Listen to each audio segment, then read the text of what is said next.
Hello, my name is Declan O'Brien. I'm a reporter with the Irish Farmers Journal and a historian. My PhD thesis, which was supported by the Irish Research Council and completed at Mary Immaculate College in Limerick, examined the establishment and expansion of the Irish beef industry between 1950 and 1986. Today's paper looks at the early years of the beef processing sector. It is titled The Birth of the Irish Beef Processing Industry, 1950 to 60. Between 1950 and 1960, Irish carcass beef exports increased eightfold, expanding from 6,400 tonnes to over 50,000 tonnes. The unprecedented growth marked a profound shift in the structure of the Irish livestock industry as the country moved from an almost exclusive dependence on live cattle exports in the late 1940s to a situation where 40% of animals were shipped as beef just over a decade later.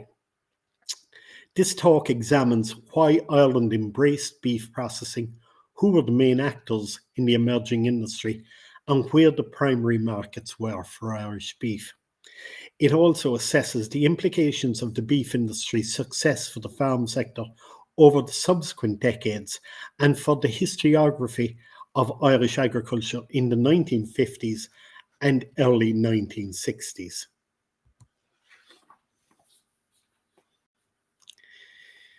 Ireland is a major player in the modern international beef trade. It exports about 500,000 tonnes each year, and this trade is worth about 2.7 billion to the national economy.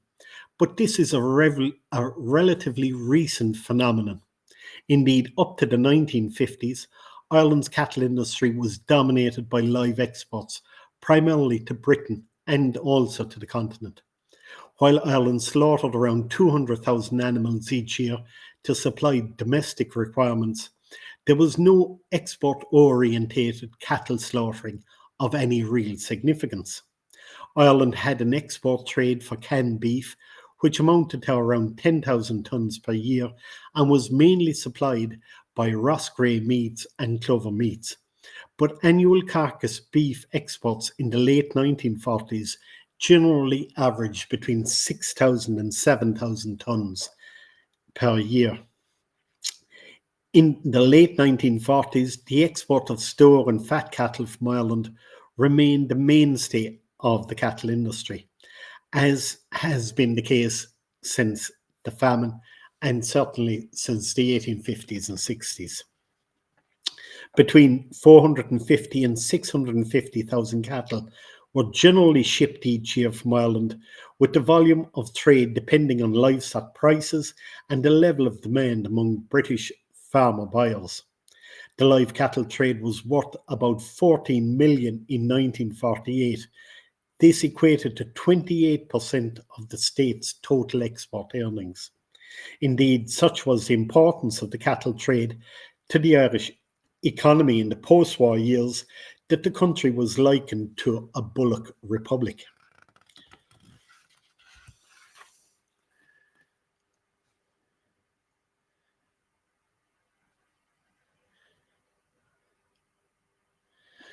The emergence of the carcass beef industry in the 1950s was therefore a very significant development in terms of Irish farming and the food industry.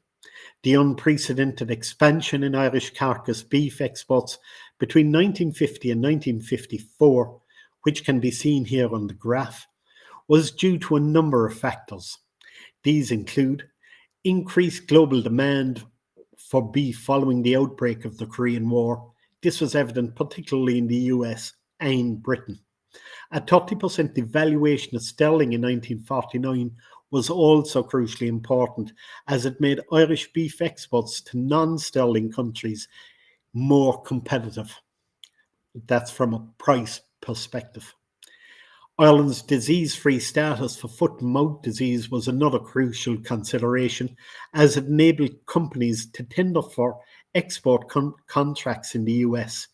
In fact, Ireland and Iceland were the only European countries in the early 1950s that had a disease-free status of foot and mouth. And let's face it, Iceland didn't have too many cattle to export. Moreover, Irish government policy in the early 1950s was geared towards increasing dollar-denominated exports, as Ireland was struggling with a growing trade deficit and a severe shortage of dollars with which to purchase imports.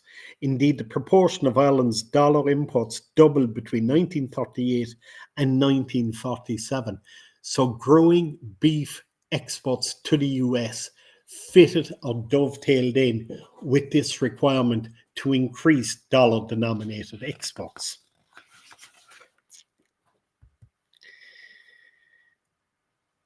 The sustained growth in meat processing and meat exports between 1950 and 1954 resulted in carcass beef exports increasing sevenfold in 4 years to 43,000 tonnes. The level of export expansion was facilitated by an unprecedented increase in the country's cattle kill capacity. In fact, by 1962, there were 30 companies licensed to export beef. These 3 distinct groups invested in slaughter plants and slaughter facilities for cattle during the 1950s. These included existing operators in the meat sector that diversified into carcass beef production when the export opportunities first arose for beef exports in 1950 and 52, between 1950 and 52. This group included companies such as Clover Meats and Castlebar Baking Company, firms that were primarily involved in the pork and bacon business. Roscrea Meats, which was the country's main producer of canned meat, was another company to take advantage of the opportunities which arose for carcass beef sales. They also diversified from producing simply canned meat to also producing carcass beef. A number of companies that traditionally supplied the Irish home market with beef, lamb, bacon and pork products also expanded into the beef export trade when the opportunity arose from 1950. These small firms generally used the Dublin City Abattoir beside the Dublin Cattle Market around Precious Street on the North Circular Road in Dublin to kill the cattle they were processing. The final group consisted of new entrants to the dead meat business. These firms often involved people who had a background in the live cattle trade but had little or no experience in animal slaughtering and processing. This category included men such as Jack Keogh, who was central to the establishment of Irish meat packers in Leixlip, County Kildare in 1958. IMP, as it was called, was one of the leading Irish beef processors from the 1950s to the 1980s. Gerard and Gordon Coonahan from Donabate, County Dublin, also became involved in beef processing. The brothers, who were well-known cattle traders, were significant shareholders and backers of Frigorifico in Ireland, a meat factory located at Dublin's Grand Canal Street, which eventually became one of the largest meat plants in the country. New slaughter plants were also opened at Rathkeale in County Limerick, Clonmel in South Tip, and in Ballyhonus in Mayo. The location of the 30 export companies in 1962 is also extremely interesting.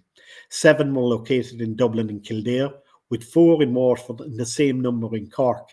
The remaining 15 plants were well dispersed, with 2 in Limerick, 2 in Tipperary, 2 in Wexford, and 1 each in Laois, Sligo, Longford, Donegal, and Louth.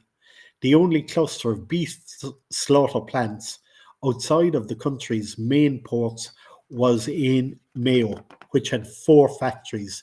These were the Castlebar Baking Company, Claremorris Baking Company, Ballyhonus, Webbs of Ballyhonus, and also Kniffs in Ballahantreed.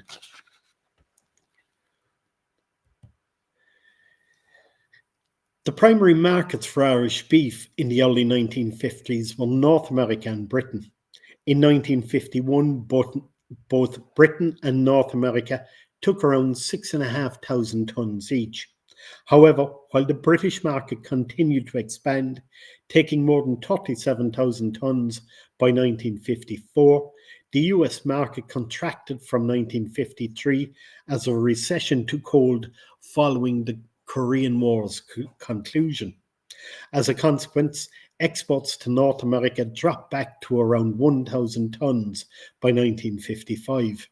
Markets for Irish beef were also developed on the continent, with total shipments varying from 2,000 tonnes to a top of 11,000 tonnes in 1957.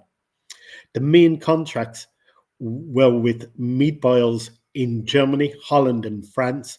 However, Israel became a significant buyer of Irish beef, while contracts were also secured in Sweden, Norway, and Italy. Offal mainly went to France, but niche outlets across the globe were secured for individual products. For example, a premium was paid for gallstones from cattle in the Far East, where they were considered an aphrodisiac. Irish firms also won lucrative contracts to supply the US armed forces in Europe. The first US forces contract in autumn 1951 was secured by Henry Denny Limited. The contract was to supply £4 million, around 1,800 tonnes, of prime beef cuts. This was shipped from Cork and Waterford to Bremerhaven in North Germany in consignments of up to 200 tonnes. The company secured another US forces contract in the spring of 1952, which was supplied from the firm's Waterford plant. By the late 1950s, a number of Irish firms were supplying these contracts to the US forces in Europe. Beef processing in the 1950s and early 1960s was very basic. Indeed, Gus Fitzpatrick, who headed up Premier Meat Packers in Sallins, County Kildare, described the industry during this period as primal. For the British market, the carcass was generally halved into sides of beef and delivered fresh or chilled. Close to 60% of Irish beef exports to Britain were destined for London, with most sold in the Smithfield meat market. Other municipal wholesale outlets, such as the Stanley Market in Liverpool, handle most of the regional sales of Irish beef in the UK. The US trade was different in a number of ways. Firstly, most of the beef exported to the US was frozen. In addition, North America was primarily a market for beef cuts in the early 1950s. As a consequence, the carcass was totally stripped of beef, with the cuts then boxed and frozen prior to shipping. Gus Fitzpatrick recalled that boneless beef was shipped to North American buyers in 60-pound boxes, with a label stating that it was indiscriminately cut to fit. Just two slaughtering centres, Dublin City Abattoir and Clover Meats in Wexford, had the chilling and freezing facilities to meet the US requirements in 1950, but the investment of an estimated £400,000 meant that a further 9 premises had the necessary refrigeration installed for the North American trade by November 1951. The biggest US buyer of Irish beef in 1951-52 was International Packers Commercial Company of Chicago. Other important North American buyers included Ian Brown and Company of New York, Philadelphia Dressed Beef Company, and Canada Packers of Toronto.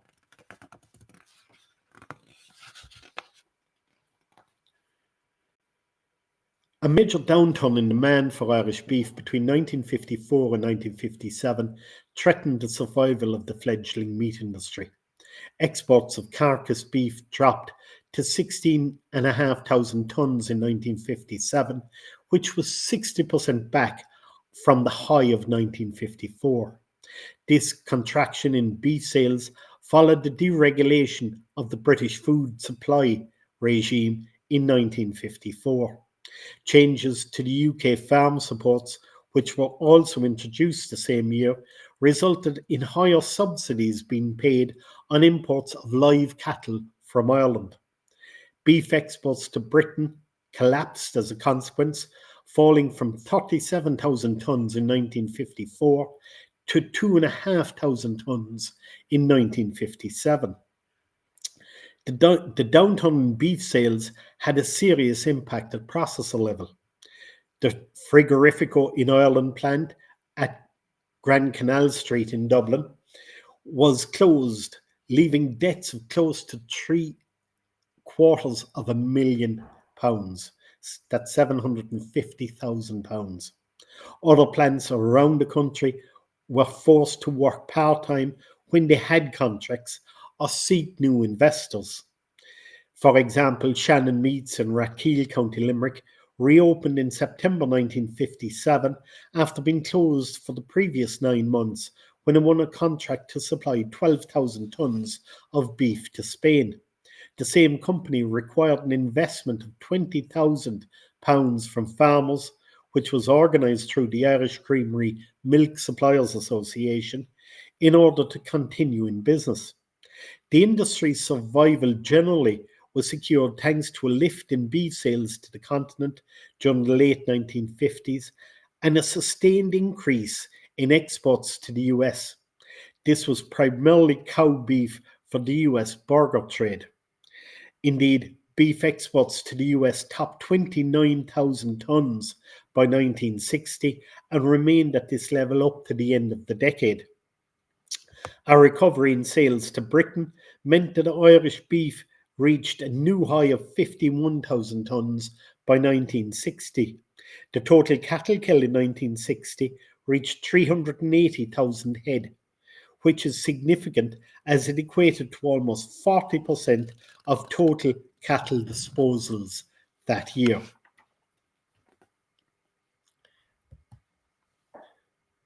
The beef industry had consolidated its position within the wider agricultural sector by the start of the 1960s.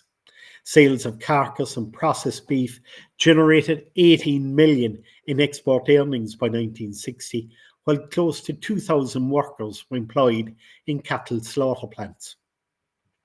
Industry leaders such as Frank Quinn, who had taken over operations at the Grand Canal Street factory in the late 1950s and was also a major shareholder in the IMP plant in Leixlip, established a successful template for the sector by seeking to streamline operations.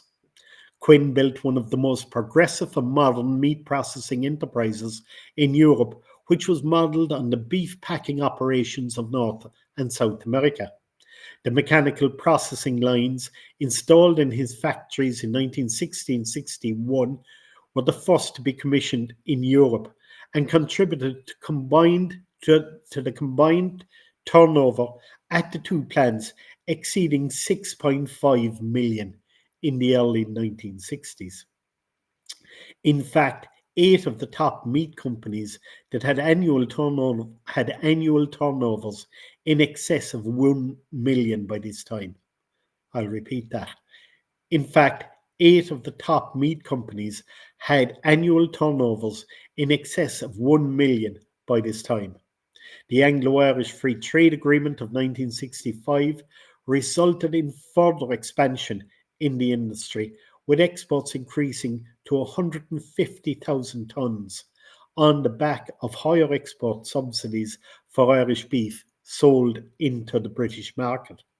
These supports enabled Ireland to eclipse Argentina as the primary supplier of beef to Britain by the end of the decade. Also, by 1967, the number of cattle slaughtered for beef exceeded the number being shipped live for the first time, which in itself was a watershed moment in the Irish livestock industry. In conclusion, the beef industry's emergence in the 1950s was pivotal to Irish agriculture's modernisation during the 1950s, 60s and 70s. By providing an alternate outlet for cattle, including old and injured animals, the meat factories facilitated the steady growth of the dairy sector and channeled the monopoly position that livestock traders and exporters had traditionally enjoyed in the sector for over 80 years. This was a seismic development for Irish farming and the Irish food industry. Indeed, the emergence of the beef processing industry and the contemporaneous growth of the Irish livestock mart network in the 1950s provided the necessary infrastructure for the establishment of a modern livestock industry, as the Stacey May report had recommended in 1951. These developments, along with the formation of the farm organisations, the establishment of the research body on Forest Lúntais, and the later consolidation of the creameries, put in place the necessary foundations for the subsequent transformation of Irish farming. It is somewhat surprising, therefore, that the emergence of the beef industry in the 1950s has been largely ignored by historians and economists who have generally focused on the farm sector's stagnant overall output levels and the general malaise that characterised the decade. Burgeoning beef exports did not and could not counterbalance the extremely serious economic difficulties Ireland faced in the 1950s. However, the industry's successful establishment was a crucial development which reshaped Irish farming. Arguably, the remarkable growth in beef exports is one of the few homegrown economic success stories of the 1950s, and one that clearly highlights the need for a more nuanced approach to the study of the decade. Thank you very much.